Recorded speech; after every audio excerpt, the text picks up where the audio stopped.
सोलापूर महानगरपालिकेचा प्रस्तावित डेन्मार्क दौरा रोखण्यासाठी सर्वसामान्य सोलापूरकरांनी थेट पंतप्रधान कार्यालय, केंद्रीय गृह मंत्रालय आणि CISF यांना ईमेल पाठवले आहेत।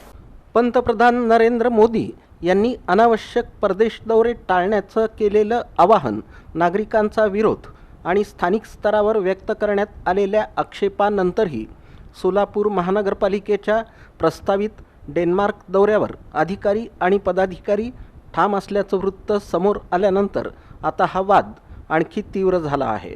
हा दौरा रोखण्यासाठी सर्वसामान्य सोलापूरकरांनी थेट पंतप्रधान कार्यालय, केंद्रीय गृह मंत्रालय आणि CISF यांना ईमेल पाठवले आहेत। सोलापूरकरांनी आपल्या ईमेलमध्ये नमूद केलं आहे की देशाच्या आर्थिक आणि जागतिक परिस्थितीच्या पार्श्वभूमीवर पंतप्रधान नरेंद्र मोदी यांनी सरकारी अधिकारी आणि लोकप्रतिनिधींना अनावश्यक परदेश दौरे टाळण्याचं आवाहन केलं होतं। त्यानंतर देशभरातील अनेक मंत्री आणि वरिष्ठ अधिकाऱ्यांनी स्वतःचे दौरे रद्द किंवा पुढे ढकलले।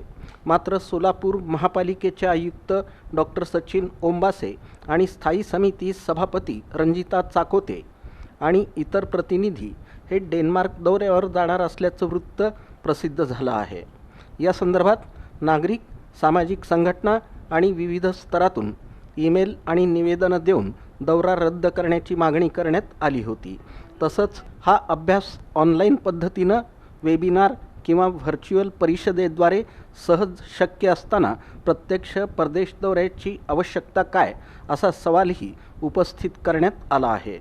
सोलापूर शहरात आजही रस्ते, पाणीपुरवठा, स्वच्छता, वाहतूक कोंडी आणि अपूर्ण विकास कामे यासारख्या अनेक मूलभूत समस्या प्रलंबित आहेत।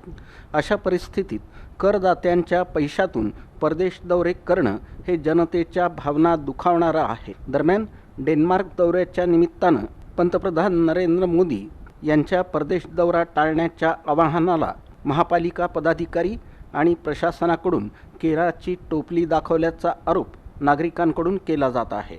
सोलापूरकरांनी PMO, केंद्रीय गृह मंत्रालय आणि CISF यांना या दौऱ्याची आवश्यकता, मंजुरी प्रक्रिया, खर्च, पारदर्शकता आणि ऑनलाईन पर्यायांचा विचार झाला होता का, याची चौकशी करण्याची मागणी केली आहे। तसंच राष्ट्रहित, आर्थिक शिस्त आणि पंतप्रधानांच्या आवाहनाचा सन्मान राखण्यासाठी हा दौरा थांबवावा अशी विनंती करण्यात आली आहे।